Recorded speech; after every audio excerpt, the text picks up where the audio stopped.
보통 우리가 세상이 정의롭다고 느낄 때는 언제입니까? 의인들은 칭송을 받고 또 선한 사람들이 잘 되고 보상을 받고 이런 사회겠지요. 반대로 악인들, 죄를 범한 사람들은 그 죄를 지은 만큼 어, 합당한 벌을 받는 그런 세상을 사람들은 정의롭다 생각할 것입니다.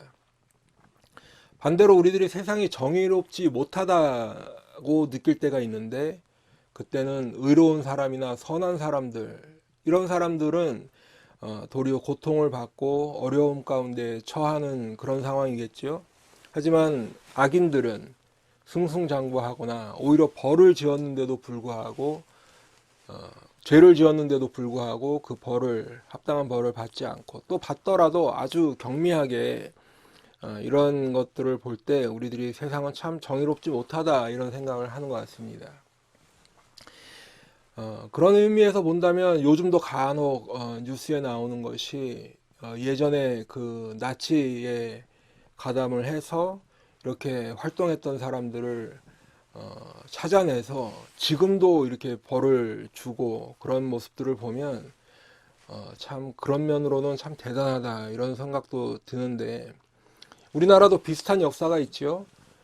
바로 한 100년 전 경에 있었던 일제 강점기 시대인데, 그 일본 제국주의에 이제 우리나라를 빼앗겼습니다. 빼앗긴 나라를 되찾기 위해서 목숨도 아끼지 않고 활동했던 독립운동가들이 많이 계시죠.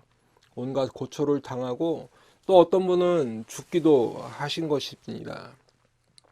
그런데 그 후손들은 보면 지금 시대까지도 참 어렵게 살고 있는 분들이 많다라는 뉴스를 보게 됩니다. 일본의 나라를 팔아먹고 또 아니면 일본 사람의 이렇게 딱 결탁을 해서 그렇게 살았던 친일 세력이라고 할 수 있는 사람들은 해방이 되고 난 후에 오히려 지도층이 되고 또 기득권층이 되었죠. 우리나라를 침략해서 온갖 악행을 저지른 일본도 제대로 된 사과도 안 하는 것을 봅니다. 그렇기 때문에 사람들은 이 문제에 대해서 지금까지도 정의롭지 못하다 이런 생각들을 하는 것입니다. 여러분, 오늘 본문에서 보시면 37편 전체 40절에 걸쳐서 있는 말씀인데, 쭉 보시면 의인과 악인에 대한 말씀을 계속해서 반복해서 하는 것을 볼 수 있습니다. 우리가 지난 몇 주 동안도 되돌아 보면 의인이 받을 복 이런 말씀을 나누었고, 또 악인들이 받을 저 벌에 대한 말씀도 나누었었는데, 오늘 37편은 그 모든 것을 한 곳에 모아놓은 그런 말씀인 것입니다. 그래서 오늘은 좀 40절이나 되는 긴 말씀이기 때문에 그 중간에 핵심이라 할 수 있는 부분만 읽었습니다. 그래도 전체 말씀을 함께 나누면서 은혜를 나누도록 하겠습니다. 여러분, 우리들이 그 전에 한 가지 짚고 넘어가야 될 것이 있는데, 성경에서 지금 계속 의인과 악인에 대한 말씀이 나오죠. 바로 의인은, 그렇기 때문에 우리가 의인은 어떤 사람인가, 또 악인은 어떤 사람인가를 바로 알아야 하는 것입니다. 제가 몇 번 이렇게 말씀을 드렸지만, 우리가 지난주에도 보면 악인들의 모습이라는 것을 함께 나누었죠. 악인들은 마음 깊은 곳에서부터 죄의 속삭임이 가득하다. 죄의 속삭임만을 듣고 있다. 그리고 그 눈빛에는 하나님을 두려워하는 눈빛이 조금도 없다. 하나님을 두려워하는 기색이 조금도 없다라는 말씀을 드렸습니다. 그 입에서 나오는 말은 온갖 죄악뿐이고 속이는 말, 거짓말 뿐인 것이었습니다. 그렇기 때문에 주님께로 돌이키고 회개하는 그런 지혜도 없고, 선하신 하나님을 따라 그 선행을, 그 하나님을 믿는 선행을 하지도 않는다. 그렇기 때문에 침상에서까지도 죄악을 꾀하고 스스로 악한 길에 서서 악을 도무지 거절하지도 않는다. 이런 말씀을 나눴습니다. 그런데 사실은 이 악인의 모습이 어떤 다른 사람의 모습, 우리들이 생각하는 그런 머리에 떠오르는 그런 사람의 모습일 수도 있겠지만, 근본적으로는 바로 예수 믿기 전에 나의 모습이다. 예수님을 믿기 전에 우리 모두의 모습이 바로 그 모습이었다라는 것을 말씀을 드렸습니다. 여러분, 그렇다면 의인은 어떤 사람을 의인이라고 하는 것입니까? 성경에 말씀하는 의인은 바로 하나님께서 의롭다고 불러주시는 사람을 의인이라고 부릅니다. 그러면 하나님께서 어떤 사람을 의롭다고 불러주셨습니까? 바로 간단하게 말씀을 드리면 예수 그리스도를 믿는 사람을 우리 하나님이 의롭다 불러주신 것이죠. 로마서 3장 24절 말씀처럼 그리스도 예수 안에 있는 속량으로 말미암아 하나님의 은혜로 값없이 의롭다 하심을 얻은 자 되었느니라. 하나님께서 그 죄를 용서하여 주셔서 예수 그리스도의 십자가 때문에 용서해 주셔서 의롭다 하심을 얻은 자가 된 것이지요. 여러분, 성경은 모든 사람이 다 죄인이라고 말씀하고 있습니다. 그렇기 때문에 우리 죄인된 본분을 가지고서는 우리가 하나님의 영광에 이르지 못한다, 성경은 말씀하고 있습니다. 여러분, 에덴 동산에서 아담과 하와가 범죄를 저질렀죠. 하나님께 범죄하였는데 그 이후에 아담과 하와는 쫓겨나는 결과를 얻게 되었죠. 우리 죄악이 하나님과 우리 사이를 갈라 놓은 것입니다. 조금 전 악인의 모습을 잠깐 또 말씀을 드렸는데 그런 모습처럼 우리 모두는 다 죄인이기 때문에 하나님의 영광에 이르지 못할 뿐만 아니라 하나님의 심판을 받고 다 멸망의 형벌을 받게 돼 있는 것이 바로 우리들의 모습인 것입니다. 그렇기 때문에 예수 그리스도 안에 있는 속량, 다시 말하면 예수님께서 십자가에서 흘리신 피로 말미암아 죄사함의 은혜를 우리에게 주신 것이죠. 그리고 하나님의 은혜로 값없이 그 죄를 용서해 주시고 우리를 더 이상 멸망받을 죄인이 아니라고 선언하신 것입니다. 그리고 그를 믿는 모든 죄인들을 의롭다고 불러주셨습니다. 그래서 의인이 되는 것이죠. 언젠가 제가 용서에 대한 이 말씀을 좀 깊이 나눌 그런 시간이 있었으면 좋겠는데, 이 용서에 대해서 우리 그동안 한국 기독교가 참 가볍게, 어떻게 보면 가볍게 이것을 전하였기 때문에 사람들이 그저 하나님 앞에 나와서 그냥 기도 한마디 하고 하나님 잘못했습니다 그러면 그것이 다 용서가 이루어지는 것으로 착각하는 이런 결과도 나왔죠. 그렇기 때문에 내가 잘못한 사람한테 가서 용서하는 그런 것은 하지 않고, 만나면 나 하나님한테 용서받았어, 그런 영화들도 나오고 사람들의 비판도 많이 받는데, 이런 잘못된 우리가 용서에 대한 그런 개념들도 가지고 있는 것 같습니다. 앞으로 그것에 대해서 좀 더 나누길 원하지만, 왜 이런 결과가 있느냐 제가 생각해 보니까 바로 그 예수님께서 십자가에서 달리신 그 무게를 다 알지 못하고 그냥 내가 얘기만 하면, 내가 자백만 하면 용서해 주신다, 요 말에만 집중을 하기 때문에 우리들이 그 예수 그리스도의 하나님의 용서하심도 가볍게 여길 뿐만 아니라 내가 다른 사람에게 범죄하였던 것도 그렇게 가볍게 여기는 것이 아닌가, 그런 생각이 듭니다. 하나님께서 우리에게 값없이 은혜를 주셨다고 할 때는 그것은 싸구려이기 때문에 거저 주신 것이 아니라 너무너무 귀하고 비싼 거기 때문에 가격을 매길 수가 없어서 그 값을 내가 치를 능력이 안 되기 때문에 하나님이 그 은혜를 베풀어 주셨다라는 의미가 있는 것입니다. 그리고 우리를 의롭게 불러주셨다는 것은 그만큼의 값어치, 그만큼의 대가를 예수님이 십자가에서 치르셨다라는 사실을 꼭 기억하시기 바랍니다. 여러분, 그렇기 때문에 우리들은 하나님께서 우리를 의인으로 불러주셨을 때 도무지 자랑할 것이 없는 것이죠. 내가 뭘 해서 의인이 된 것이 아닙니다. 내가 그럴 만한 자격이 되기 때문에 의인이 된 것이 아니죠. 오직 예수 그리스도의 십자가의 사랑과 하나님 아버지의 은혜로 의인이 된 것입니다. 그렇기 때문에 오늘 본문에서 말씀하는 의인과 악인도 지금 이렇게 말씀을 드린 이 사실을 꼭 기억하시면서 들으시길 바랍니다. 그렇지 않으면 우리들이 악인의 모습을 말씀을 나눌 때는 어떤 다른 사람을 자꾸 기억한다는 것이죠. 자꾸 다른 사람을 떠올리게 된다는 것입니다.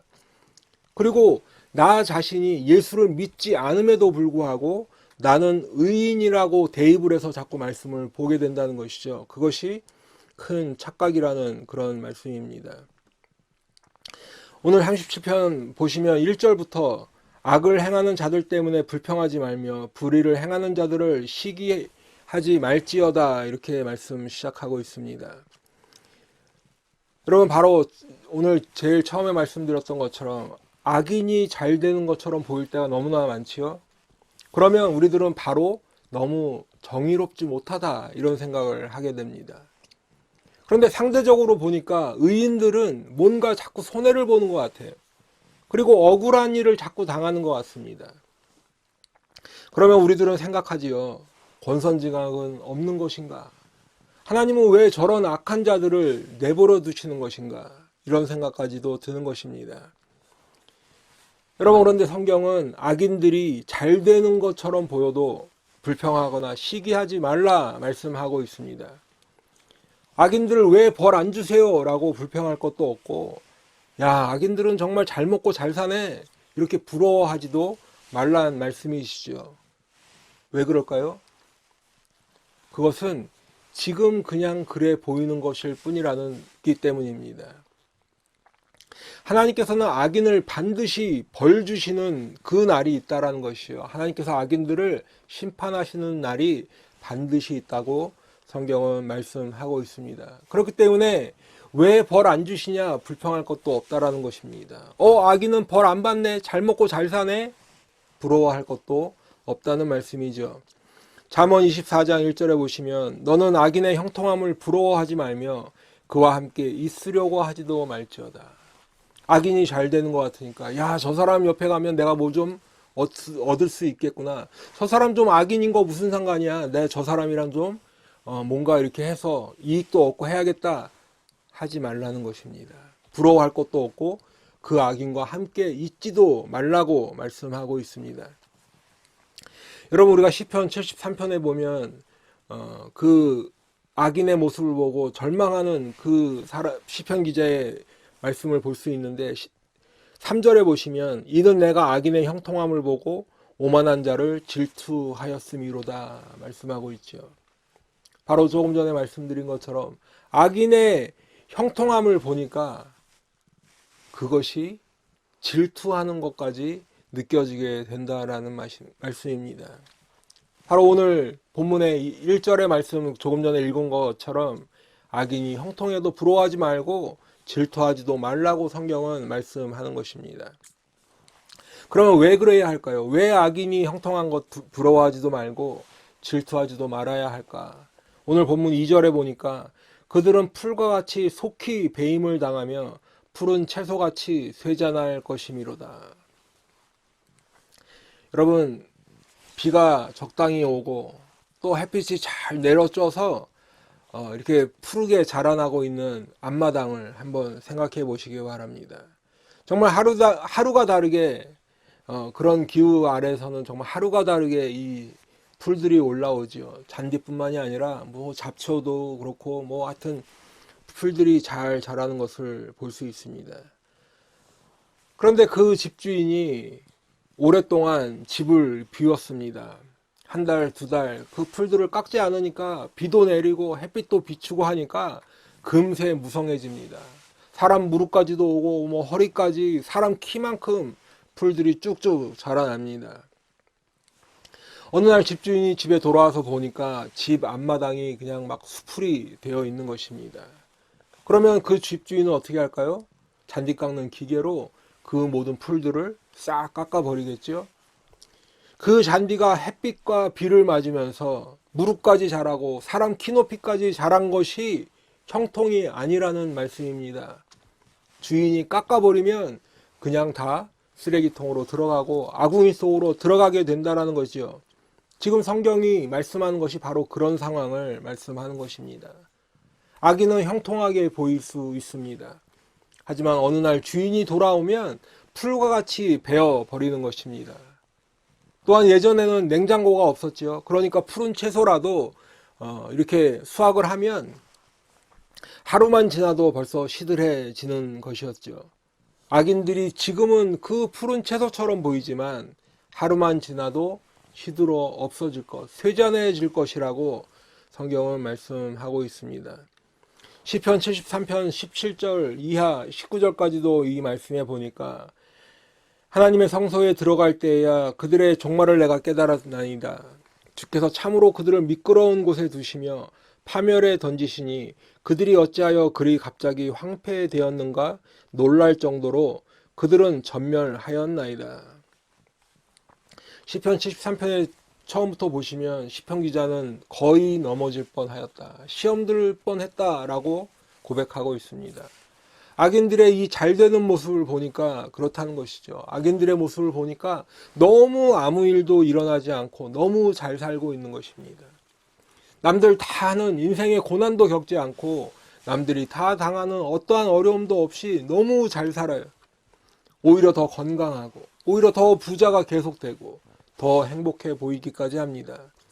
잘 먹고 잘 사지만 너무 잘 먹고 잘 사는 그런 상황을 보게 되는 거죠. 그런데 이 시편 기자가 자신의 모습을 보니까 어떻습니까? 시편 기자는 하나님을 정말 열심히 믿어보려고 그 마음의 신앙을 가지고 살아가고 있습니다. 마음속에 이 더러운 생각, 거짓된 이런 죄악을 품지 않고 오히려 마음을 깨끗이 하고 또 그 죄를 범하여서 부정해지지 않기 위해 날마다 손을 씻고 그런 자세로 살아가고 있는 것입니다. 정결한 삶을 산 거죠. 그런데 이 악인들의 모습을 보게 되니까 이 시편 기자의 마음이 어떻겠습니까? 오죽하면 15절에 보면 나도 그 사람처럼 살까? 이렇게 고민했다고 기록하고 있습니다. 아무리 생각을 하고 또 생각을 해봐도 답을 모르겠는 거예요. 왜 저 악인들은 오히려 더 형통할까? 그런데 깨닫는 순간이 왔습니다.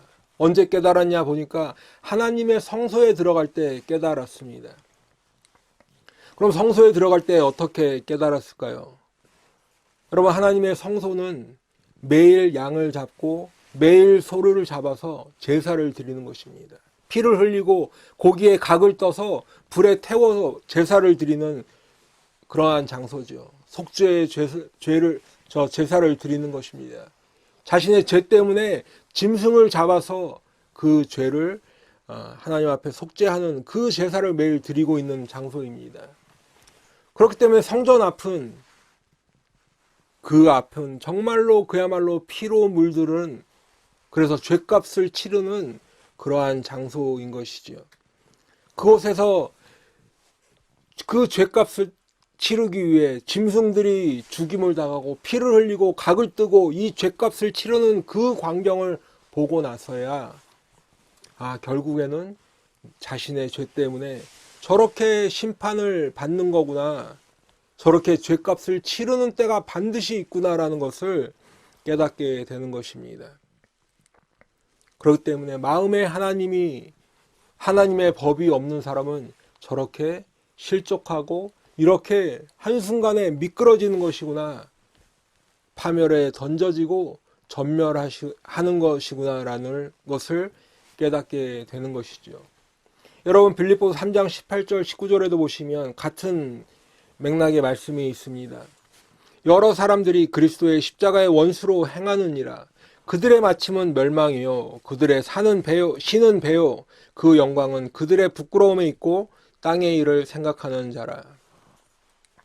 여러분, 지금은 예수 안 믿어도 잘 사는 것 같이 보여요. 하지만 결국에는 멸망이라는 것입니다. 자신의 배 불리는 것에만 관심이 있는 것이죠. 자기 자신의 영광에만 관심이 있고 인생을 그렇게 살아가고 있는 사람들이 허다한데 이 세상에서 잘 먹고 잘 사는 것에만 관심이 있지만 결국 그 사람들의 마침은 멸망이라는 것입니다. 너무나도 명확한 클리어한 그런 말씀을 들려주고 있는 것이죠. 같은 맥락에서 오늘 본문 20절에도 보시면 악인들은 멸망하고 여호와의 원수들은 어린 양의 기름같이 타서 연기가 되어 없어지리로다. 악인들은 멸망한다는 것이죠. 여호와의 원수들은 그 어린 양의 기름같이 타서 없어진다. 여러분, 성경은 모든 악인은 반드시 심판을 받고 멸망할 것을 말씀하고 있습니다.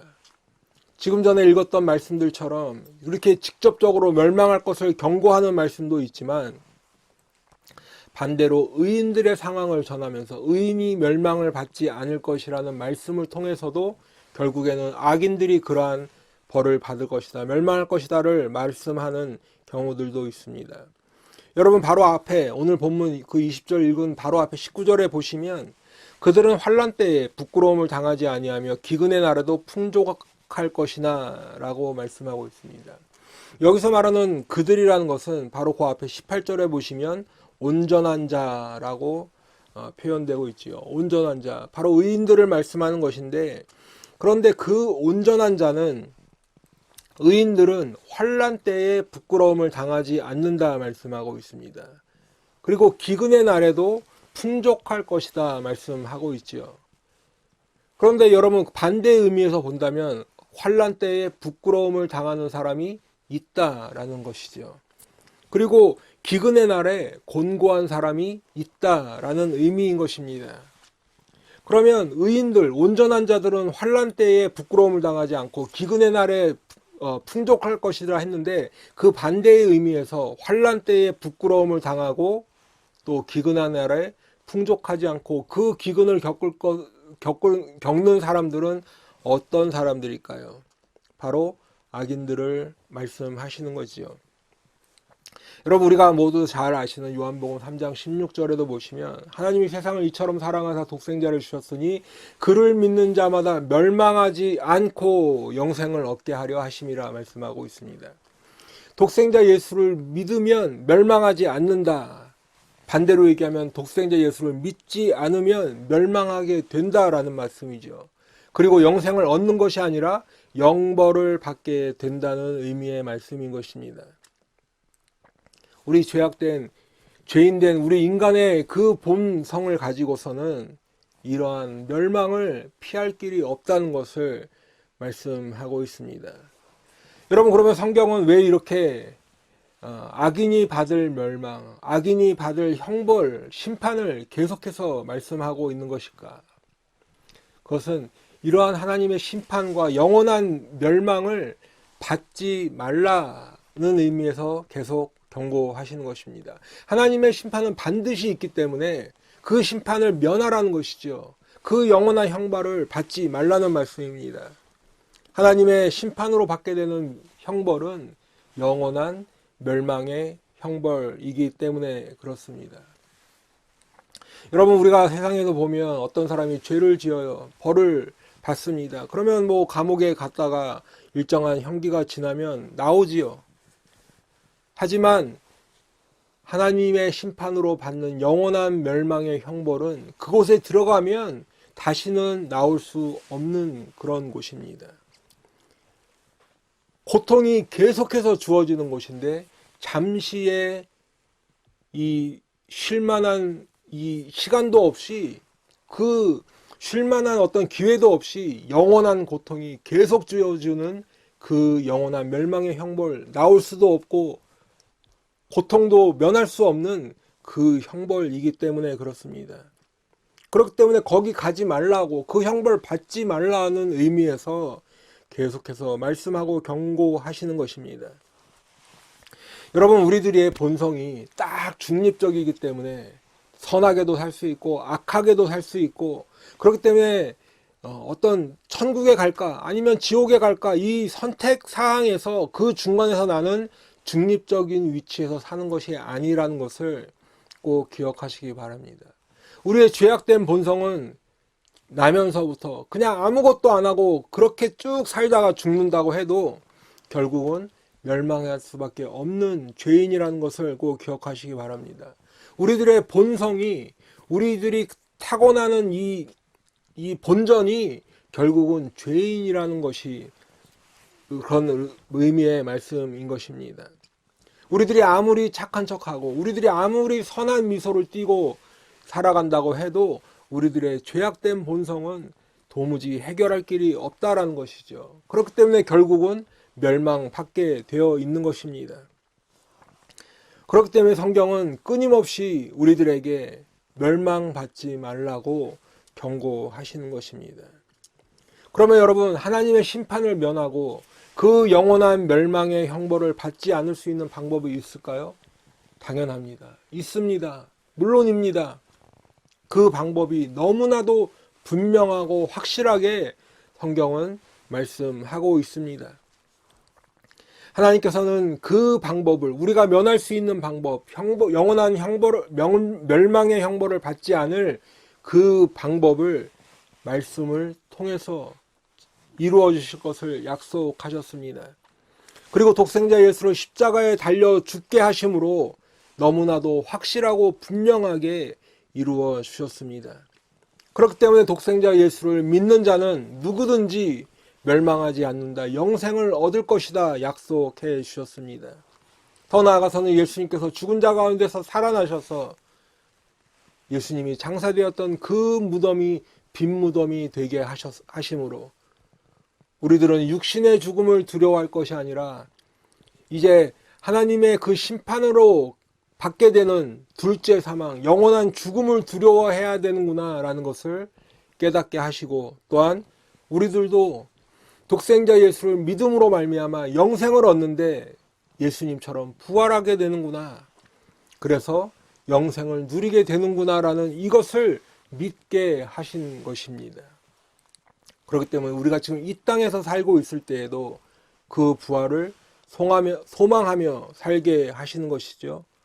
그렇게 부활의 약속도 우리들에게 주신 주님이십니다. 여러분, 그렇다면 이제 우리들이 어떻게 살아야 하는 것입니까?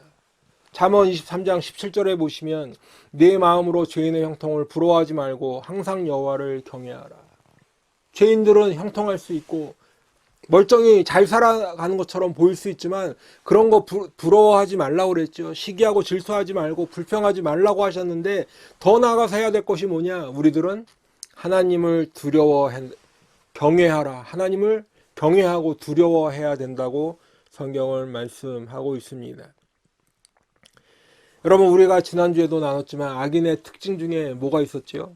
바로 하나님을 두려워하지 않는다는 것이 악인들의 가장 기본적인 이 특성이라고 말씀을 드렸습니다. 하나님을 없다고 할 뿐만 아니라 있어도 상관없다, 하나님을 두려워하지 않는다라는 것이 악인의 특성이라고 말씀을 드렸습니다. 그런데 성경은 우리들에게 하나님을 두려워하라, 경외하라 말씀하고 있습니다. 이 말씀을 누구에게 해주시는가? 바로 의인들에게 해주시는 것이죠. 그래서 오늘 30절로 31절에 보시면 의인의 입은 지혜로우며 그의 혀는 정의를 말하며 그의 마음에는 하나님의 법이 있으니 그의 걸음은 실족함이 없으리로다 말씀하고 있습니다. 여러분, 계속해서 지금 악인의 모습과 의인의 모습을 비교하고 있는데, 우리가 지난주에 또 악인의 모습은 어땠습니까? 하나님을 두려워하지 않을 뿐만 아니라 그 입에서 나오는 말은 다 죄악과 속임수라는 말씀을 드렸죠. 그런데 오늘 지금 읽은 30절 말씀해 보니까 그의 혀는 정의를 말하며 라고 말씀하고 있습니다. 악인의 모습은 속이는 말, 죄악된 말이었다면 의인의 입에서 나오는 그 말은 정의를 말한다. 지난주 악인은 지혜와 선행을 그쳤다라고 했는데 오늘 의인의 입은 지혜로우며 라고 말씀하고 있습니다. 지난주 악인은 마음속에 깊은 곳에서부터 죄를 속삭이고 하나님을 두려워하지 않았는데 오늘 의인의 마음은 하나님의 법이 있다 말씀하고 있습니다. 그렇기 때문에 지난주 악인은 스스로 죄악의 길에 들어섰는데, 악인의 길에 섰는데 오늘 의인은 주님을 따라 걸으니 실족함이 없으리로다 성경은 말씀하고 있는 것이죠. 여러분, 오늘 3절에도 보시면 여호와를 의뢰하고 선을 행하라. 땅에 머무는 동안 그의 성실함을 먹을거리로 삼을지어다. 여러분, 하나님을 의뢰하라는 말씀은 하나님을 신뢰하고 또 그분을 의지하라는 말씀인 것이죠. 그리고 선을 행하라 하셨는데, 지난주에도 말씀을 드렸지만 우리들이 선을 행할 능력이 도무지 없기 때문에 선하신 하나님, 선이신 하나님께로 돌이켜서 그분만을 믿고 따르는 것이 바로 최상의 선이다 말씀을 드렸습니다. 선하신 하나님께로 가까이 가서 선하신 하나님을 믿고 따르기 때문에 그의 마음속에 있는 악인의 모습과 같이 하나님을 두려워하지 않고 죄악과 속임으로 가득 찬 것들은 상상할 수가 없겠지요. 그렇기 때문에 우리가 이 땅에 머무는 동안은 하나님의 성실을 먹어야 한다. 성경은 말씀하고 있는 것입니다. 여러분, 그렇다면 하나님의 성실하심이 무엇입니까? 간단하게 말씀을 드리면 하나님은 약속을 반드시 이루시는 하나님이시다. 그것이 하나님의 성실하심이다 라는 것이죠. 여러분, 그렇다면 하나님의 약속이 무엇입니까? 여러 가지 약속이 있지만 그 중에 가장 핵심적인 것은 의인을 의롭다 칭해 주신 의인들은 반드시 구원하시고 악인은 반드시 벌하실 것이다 라는 그 약속이십니다. 하나님께서는 그 약속을 이루시기 위해 독생자 예수를 아끼지 않고 내어주셨습니다. 십자가에서 우리의 모든 죄값을 치르게 하셨습니다. 그래서 우리 죄인들을 살려주시는 것이죠. 우리들의 죄를 용서해 주시고 의인으로 불러주신 것입니다. 그러니까 하나님의 성실을 먹는다는 의미는 하나님의 성실하신 약속의 말씀을 붙들고 살아라. 복음으로 가득하고 우리 심령을 복음으로 하나님의 말씀으로 가득 채우고 그 말씀 안에서 살으라는 말씀인 것입니다. 여러분, 오늘 본문에 보면 또 한 가지는 여호와를 기뻐하라는 말씀을 하고 있습니다. 4절에 보시면 또 여호와를 기뻐하라. 그가 네 마음의 소원을 내게 이루어 주시리라. 여러분, 여호와를 기뻐한다 무슨 의미인가요? 여호와를 기뻐하라. 바로 그 내 기쁨을 여호와 하나님 안에서 찾으라는 의미인 것입니다. 여러분, 악인은 언제 제일 기뻐할까요? 악인이 제일 기뻐할 때는 악을 행할 때입니다. 하지만 의인은 하나님 안에서 기쁨을 찾으라는 말씀인 것이죠. 하나님의 성품을 따라갈 때, 하나님의 말씀을 따라갈 때, 하나님의 말씀에 순종할 때 기쁨을 찾는 것입니다. 하나님과 동행하는 삶이 기쁨의 삶이고 하나님의 인도하심을 따라 그 주님을 따라가는 삶이 바로 기쁨의 삶인 것이죠. 여러분, 오늘 14절에 보시면 악인이 칼을 빼고 활을 당겨 가난하고 궁핍한 자를 엎드려뜨리며 행위가 정직한 자를 죽이고자 하나. 여러분, 가난하고 궁핍한 자는 누가 봐도 저 사람들 도와야 할 것입니다. 먹이고 또 이렇게 돌봐야 할 것이죠. 그런데 악인들은 오히려 이 가난하고 궁핍한 자를 향해서 칼을 빼어들고 활을 당겨 죽이려고 하는 것입니다. 자신보다도 더 행위가 정직한 자를 오히려 죽이려고 하고 그 사람들을 괴롭게 하는 것이 바로 악인들의 행동인 것이라고 성경은 말씀하는 것이죠. 악인들은 이렇게 악을 행할 때 기쁨을 얻기 때문입니다. 시편 38편 20절에도 보시면 또 악으로 선을 대신하는 자들이 내가 선을 따른다는 것 때문에 나를 대적하나이다. 여러분, 생각해 보세요. 선을 따른다고 하면 누구라도 가서 격려해주고 응원해주고 정말 이렇게 칭찬해주고 해야 될 것이 마땅할 것 같은데 악인들은 선을 악으로 갚는 것뿐만 아니라 그 의로운 사람들을 그냥 대적한다는 것입니다. 저 사람 선을 행하네, 나랑 같이 악을 행하지 않네, 가서 괴롭게 하는 것이죠. 대적하는 것입니다. 그게 악인들의 모습인 것이죠. 그런데 오늘 성경은 의인들에게는 하나님을 기뻐하라 말씀하고 있습니다. 주님 안에서 기쁨을 찾고 그 기쁨으로 하나님 말씀에 순종하는 기쁨을 가지고 살라는 말씀입니다. 마지막으로는 내 길을 여호와께 맡기라 말씀하고 있습니다. 5절에 보시면 내 길을 여호와께 맡기라. 그를 의지하면 그가 이루시고 내 의를 빛같이 나타내시며 내 공의를 정오의 빛같이 하시리로다. 여러분, 왜 내 길을 여호와께 맡기라 하셨는데 왜 우리의 가는 길을, 우리의 인생길을 주님께 맡겨야 할까? 그것은 우리들의 가는 인생길을 우리 자신도 어디로 가야 할지 알지 못하기 때문에 그런 것입니다. 여러분, 우리들의 본성으로는, 우리의 죄악된 본성으로는 선악을 안다고 해도 선을 행할 능력이 도무지 없다라는 것을 꼭 기억하시기 바랍니다. 오로지 우리 마음속 깊은 곳에는 외치는 이 죄와 악에 대한 속삭임만을 따라 살게 되는 것이죠. 그렇다면 결국에는 우리들이 향할 곳은 멸망일 뿐인 것입니다. 그러면 어떻게 우리 죄인된 본성의 이 모습을 가지고 멸망하지 않고 영생을 얻는 길을 찾아갈 수 있겠습니까? 불가능한 것이죠. 그렇기 때문에 주님께 나의 인생길 어디로 가야 하는지를 맡겨야 하는 것입니다. 그리고 그렇게 주님을 의지하면 우리 주님께서 이루어질 것을 성경은 말씀하고 있습니다. 내 길을 주님께 맡기면 내 의를 빛같이 나타내 주시는데 바로 정오의 빛, 한낮에 아주 밝은 빛같이 해 주실 것을 말씀하고 있지요. 악인이 받을 멸망과는 완전한 반대의 그림을 우리에게 보여주시는 것입니다. 흑암 속에 살아가는 우리들의 죄인된 본성과는 확연히 다른 그 그림을 보여주시는 것입니다. 여러분, 그런데 우리들이 우리의 힘으로 또 우리의 능력으로는 도무지 알 수 없는, 도무지 얻지 못할 그 구원, 또 그 영광을 우리 주님께 맡겨드리면 우리 하나님께서 다 이루어 주실 것을 성경은 말씀하고 있습니다. 여러분, 오늘 17절에 보시면 악인의 팔은 부러지나 의인은 여호와께서 붙드시는도다 말씀하고 있지요. 하나님께서 하나님의 능력의 손으로 의인의 팔을 붙들어 주신다 약속하고 있습니다. 내가 하나님 붙잡는 것이 아니라 하나님께서 우리의 팔을 붙들어 주신다. 그런데 악인은 그 팔을 부러지지만 우리 하나님은 의인의 팔을 붙잡아 주시는 것입니다. 왜 붙잡아 주실까요?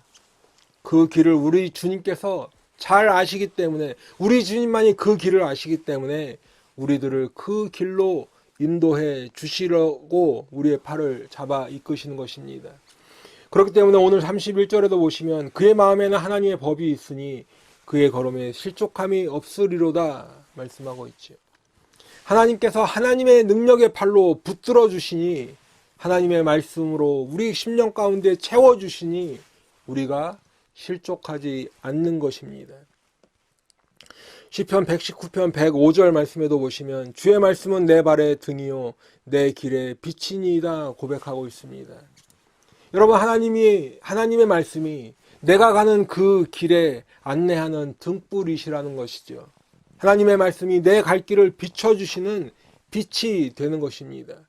그렇기 때문에 우리들은 실족하지 않는 것이죠. 하나님의 말씀을 따라 살아야 실족하지 않고 끝까지 걸어갈 수 있고 또 올바른 곳, 그 제대로 된 목적지로 갈 수 있는 것입니다.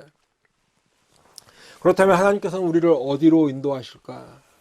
바로 영원한 생명의 길, 영생으로 우리를 인도해 주신다는 것을 꼭 믿으시기 바랍니다.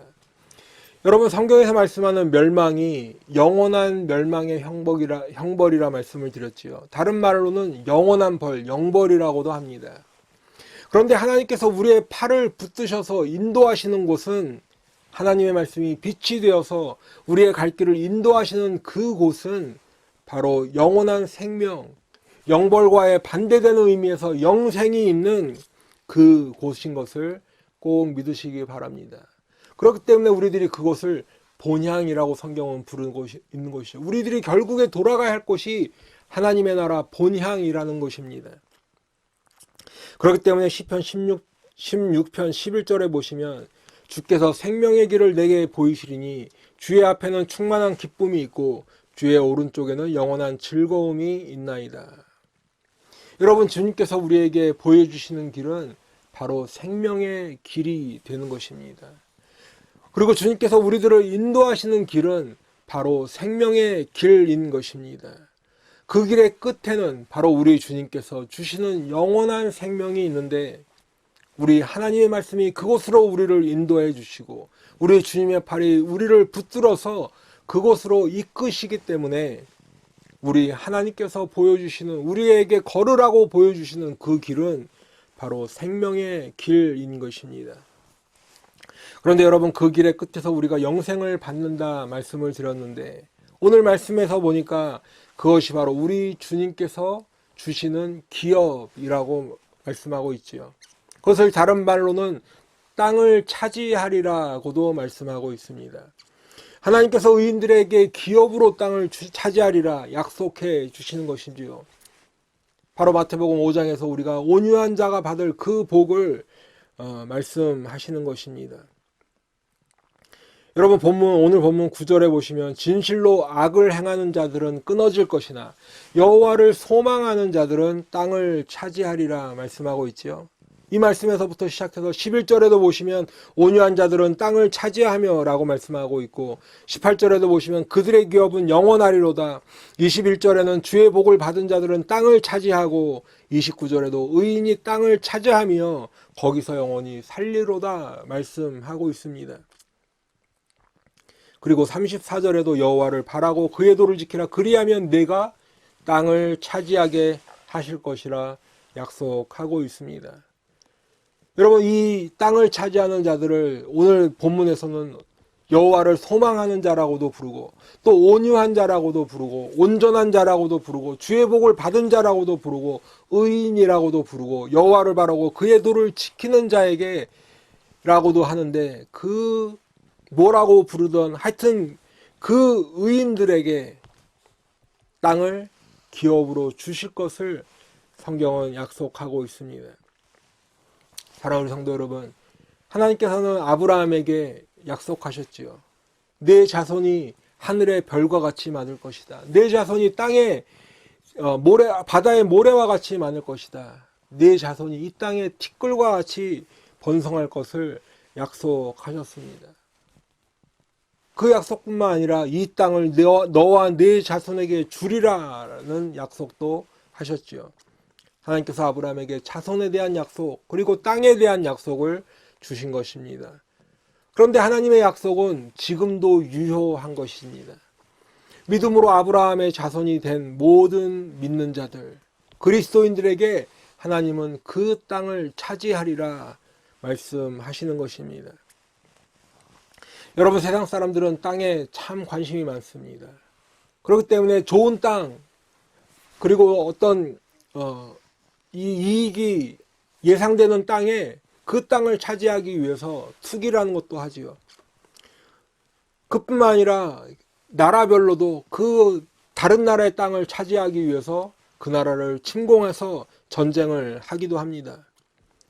그런데 여러분, 우리가 가만히 생각해 보면 결국은 우리들이 죽어서 결국은 땅에 묻히게 되는 것인데요. 이 진리를 깨닫지 못하는 것입니다. 자신들이 결국에는 묻혀야 하는 그 땅을 차지하게 하기 위해 사람들은 투기도 하고 전쟁도 하고 온갖 애를 쓰다가 결국에는 땅으로 돌아가서 그냥 멸망하게 되어 있다라는 것입니다. 조금 전에 읽어드렸던 그 말씀들을 가만히 보게 되면 의인은 땅을 차지하리라 약속하셨지만 반대로 악인들에 대한 메시지도 있는데 악인들은 다 끊어지리라 말씀하셨습니다. 그것이 결국 악인의 결말인 것이죠. 사랑하는 성도 여러분, 이제 말씀을 맺겠습니다. 오늘 말씀을 시작하면서 정의로운 사회가 되려면 의인들은 상을 받고 악인은 벌을 받는 그런 사회가 정의로운 사회다 말씀을 드렸지요. 하지만 우리들이 목격하고 살아가는 이 세상은 그런 정의로운 사회보다는 반대의 상황을 보게 되는 경우가 훨씬 더 많이 있습니다. 그런데 우리 하나님은 의인은 구원하시고 악인은 반드시 벌하신다는 약속을 하셨습니다. 하나님의 공의를 세우시기 위한 것입니다. 그럼에도 하나님은 아직도 벌하지 않는 것 같고 예수 믿고 신앙생활 열심히 해보려고 또 이렇게 사는 사람들은 힘들고 어려운 삶을 사는 것 같이 느껴지지요. 그런데 그럴 때 우리들은 악인을 도리어 부러워하는 우리의 모습을 보게 됩니다. 때로는 하나님을 원망하기도 하고 불평하기도 하는 것이죠. 그런데 오늘 말씀을 보니까 그러지 말라, 불평하지도 말고 부러워하지도 말고 시기하지도 말라 말씀하고 있습니다. 왜 그럴까요? 그것은 하나님은 거룩하신 하나님이시기 때문에 그렇습니다. 하나님은 거룩하신 하나님이시기 때문에 죄를 미워하시고 죄와 함께 거하실 수도 없으며 반드시 그 죄와 악인들을 벌하시고 심판하실 것이기 때문에 그렇습니다. 그런데 이렇게 그럼에도 불구하고 계속해서 이렇게 하나님의 심판을, 그들의 악인들의 멸망을 말씀하시는 이유는 바로 우리 죄인들이 예수 그리스도를 믿음으로 그 죄의 형벌을 받지 말라고, 멸망하지 말라고 말씀하시는 것이죠. 도리어 영생을 얻어 살으라고, 죽지 말고 영원한 둘째 사망으로 가지 말고 영생을 누려 살라고 계속해서 말씀을 주시는 것입니다. 그리고 예수 그리스도의 십자가의 은혜로 죄사함을 받은 우리 성도들은 하나님을 하나님의 능력의 팔로 우리를 붙들어 주셔서 생명의 길로 인도해 주실 그것을 약속하셨는데, 하나님의 법이 우리의 마음에 가득하면 우리들이 실족하지 않고 그 생명의 길을 끝까지 걸어서 주님께서 주시는 구원을 얻고 영생을 얻을 것이라고 하나님은 약속하셨습니다. 여러분, 그렇기 때문에 교회에서는 강단에서 말씀이 선포될 때 이 죄와 하나님의 심판을 반드시 선포해야 하는 것입니다. 하나님의 사랑도 복음이지만 하나님의 심판도 복음이라는 것을 꼭 기억하시기 바랍니다. 그것이 하나님의 심판을 받아라, 예 나쁜 사람 하나님의 심판이나 받아라 라고 하는 그러한 저주가 아니라 예수 그리스도를 믿는 믿음으로 말미암아 하나님의 심판을 면하라 라고 하는 축복의 말씀인 것을 꼭 기억하시기 바랍니다. 그것이 오히려 사랑의 복음인 것을 꼭 기억하시기 바랍니다. 그렇기 때문에 우리를 살리시려고 십자가에서 죽으신 그 주님의 은혜와 사랑을 우리 모두가 다 받으시기를 예수님의 이름으로 축원합니다. 그리고 우리 주님의 그 은혜와 사랑을 아직도 알지 못하고 주님을 알지 못해서 지금도 자기 자신이 죽어가는 줄도 모르고 이 죽음을 향해서 달려가는 세상 사람들에게 전해야 할 것입니다. 그래서 우리들은 어떻게 해서라든지 한 영혼이라도 더 주님께로 인도하시고 생명의 길로 인도하시려고 우리를 붙잡고 인도하시는 그 주님께로 인도하는 복음 전도자의 사명을 다 살아가는 복된 하나님의 백성들 되시기를 예수님의 이름으로 축원합니다. 기도하겠습니다.